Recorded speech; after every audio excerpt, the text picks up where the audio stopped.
A'udzubillahi minasyaitonirrajim. Bismillahirrahmanirrahim. Teman-teman santri-santri lulusan S1 fikih, S2 usul fikih atau bagaimana itu? Ya kan nggak tahu usul fikih. Nggak, saya cuma mau bilang sama Heri Pras ini bahwa kita ini S1, S2-nya fikih dan usul fikih.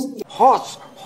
Saya malah lucu mendengar kalimat-kalimat mereka yang dimana menyatakan Heri Pras itu hanya pesilat, tidak faham usul fikih. Ya Allah, itu mereka anggap bukan kalimat merendahkan katanya. Ketika kita dialog nih ya, saya mencoba untuk meladeni dia secara chat atau DM di Instagram ya teman-teman. Yang dimana dia banyak nge-tag saya, lalu saya notice, oh ini akunnya. Lalu berdialoglah kita di DM itu dengan berbagai macam narasi dan hujah teman-teman. Memang sangat terlihat jelas sekali di situ bahwa mereka itu berusaha untuk membenarkan salaman-salaman antara laki-laki dan perempuan itu dengan berbagai macam dalih dan katanya hadis-hadis sahih yang mereka bawakan teman-teman. Ya Allah, tapi kembali lagi kepada sikap mereka yang merendahkan saya dan mereka menganggap itu gimmick katanya, bukan merendahkan. Orang-orang nonton ya, orang-orang tahu kalau itu adalah merendahkan. Siapa Heri Pras? Dia itu hanya pesilat, tidak paham usul fikih. Nah, seolah-olah kalian itu merendahkan asatid-asatid saya, yang dimana saya tidak berjalan sendirian.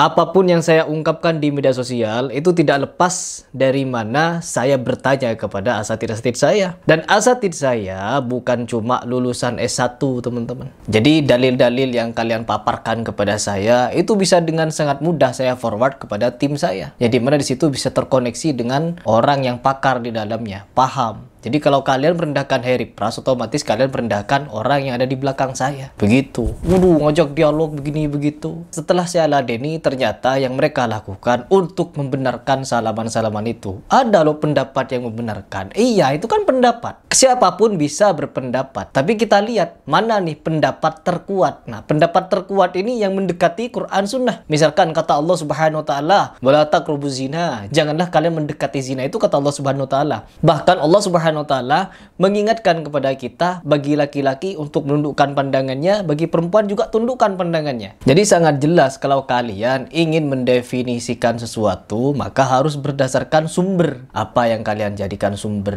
Ya memang ada sumber-sumber mereka. Dari ini. Setelah saya baca-baca, pendapat terkuat ya tetap melarang, tidak menganjurkan salam-salaman laki-laki dan perempuan. Karena apa? Mereka berhujah dengan berbagai macam pendapat. Bahkan mereka sampai nekat teman-teman menyatakan ada loh yang lebih daripada cium-cium tangan yang dimana dilakukan oleh Nabi Muhammad SAW langsung. Apa kata mereka? Yaitu dia membawakan kisah tentang Nabi Muhammad yang dimana Nabi Muhammad SAW masuk ke dalam rumah Ummu Haram bin Milham yang dimana kita ketahui sendiri bahwa beliau adalah mahram bagi Nabi Muhammad SAW. Dan itu juga sudah saya paparkan kepada santri S2 tersebut. S2 atau S berapa sudah nggak tahu saya. Pokoknya SS begitu ya.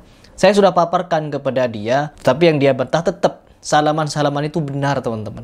Ada yang membenarkan. Iya, kan manusia bebas berpendapat. Siapapun bebas untuk berpendapat, tapi yang namanya manusia bisa salah, bisa khilaf teman-teman. Jadi tidak boleh kita mendewakan manusia, apalagi manusia biasa, bukan nabi, bukan rasul. Begitu. Jadi Ummu Haram bin Milham itu adalah mahram, bibi kepada Nabi Muhammad SAW. Yang dimana Nabi Muhammad SAW dielus rambutnya, lalu tidur di pangkuannya. Yang begitu-begitu. Dan itu mereka jadikan dalil bahwa boleh kita sentuh-sentuhan teman-teman. Ya Allah. Terus mereka membawakan dalil juga dari apa? Umar yang membaiat. Katanya bergantian atau menggantikan begitu. Menggantikan Nabi Muhammad SAW di dalam menjabat tangan wanita ketika berbaiat. Dan apakah dia tidak tahu bahwa cerita itu atau kisah itu tidak dibenarkan? Siapa yang tidak membenarkan? Yaitu Al-Hafiz Ibnu Hajar teman-teman. Apa kata beliau? Hadis yang menyebutkan bahwa Umar bin Khattab berjabat tangan dengan wanita untuk menggantikan peran Nabi Muhammad di dalam membaiat itu tidak benar. Kata siapa? Kata Ibnu Hajar. Jadi dibantah. Nah, di sini dia tetap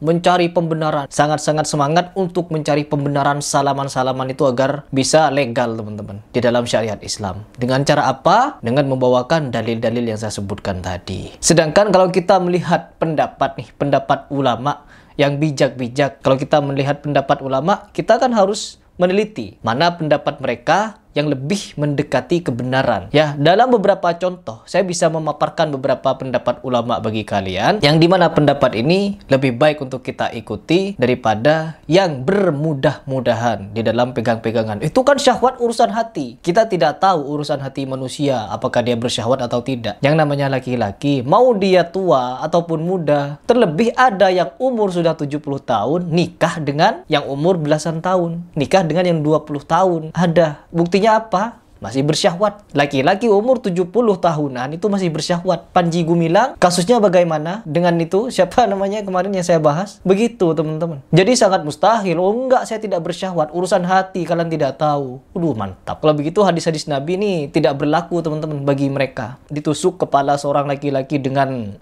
besi yang tajam, itu lebih baik daripada menyentuh wanita yang bukan mahram atau yang tidak halal baginya. Itu hadis katanya diperdebatkan. Itu masih diperdebatkan di antara para ulama.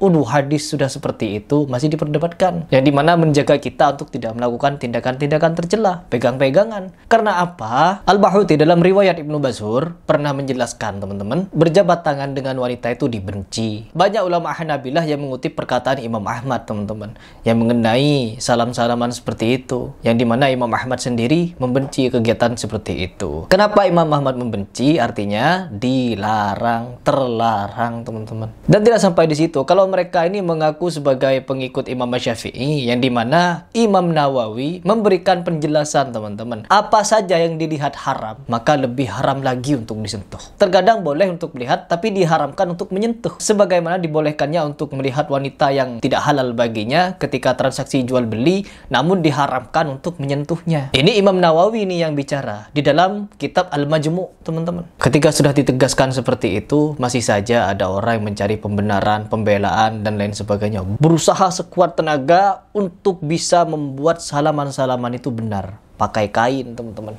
Pakai kain. Sedangkan memang jelas dari keempat imam mazhab saja bahwa bersalaman dengan yang bukan mahram itu adalah sesuatu yang terlarang, tidak diperkenankan, kecuali kepada wanita yang sudah tua, renta, yang tidak mungkin bisa menimbulkan syahwat. Ya, jadi memang banyak sekali fitnahnya ya. Kita dalam beragama itu bukan ingin bermudah-mudahan, kalau mereka kan enggak. Kebanyakan ulama mengharamkan, memakruhkan rokok. Enggak kalau mereka, mudah, teman-teman. Sambil rokok-rokokan. Allahu Akbar. Jadi mereka memang suka bermudah-mudahan dalam segala hal. Makanya di dalam perkara pegang-pegangan juga pun, meskipun ada larangan tegas dari Allah dan Rasulnya, mereka masih mau bermudah-mudahan dan berusaha keras, menyala ya teman-teman, untuk membenarkan kegiatan tersebut. Ya Allah. Dan di situ bukan cuma sekedar salam-salaman biasa, tapi ada cium-ciumannya. Kalau tempel-tempel amplopnya tidak bermasalah, karena siapapun bebas untuk memberikan hadiah, memberikan uang kepada guru-guru mereka. Tidak masalah.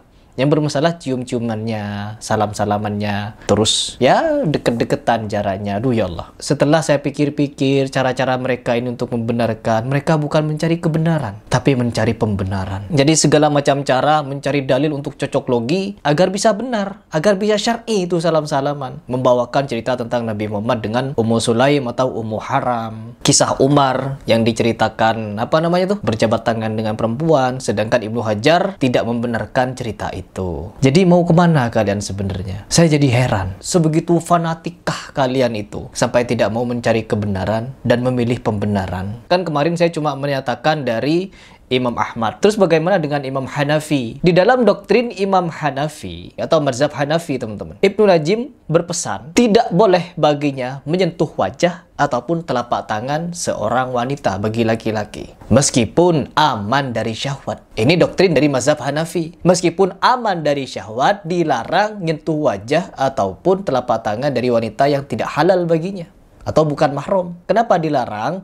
Karena ada hal-hal yang diharamkan dan tidak adanya uzur, darurat. Tidak ada sesuatu yang darurat untuk melakukan sentuh-sentuhan itu, ya, kecuali sedang berobat dan lain sebagainya. Lalu bagaimana dengan mazhab Maliki? Ini juga lebih tegas lagi, teman-teman. Ya, pendapat Maliki ini lebih tegas lagi daripada Imam Hanafi. Dari Muhammad bin Ahmad, dia mengutip hadis dari Aisyah yang dimana menyatakan bahwa Nabi Muhammad SAW tidak pernah seumur hidupnya menyentuh wanita yang bukan mahramnya atau tidak halal baginya.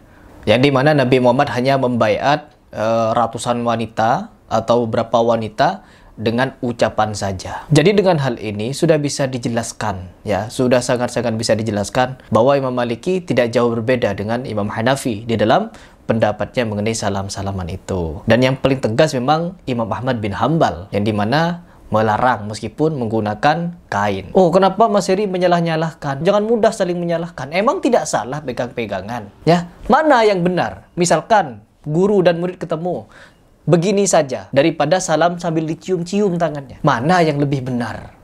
Ya.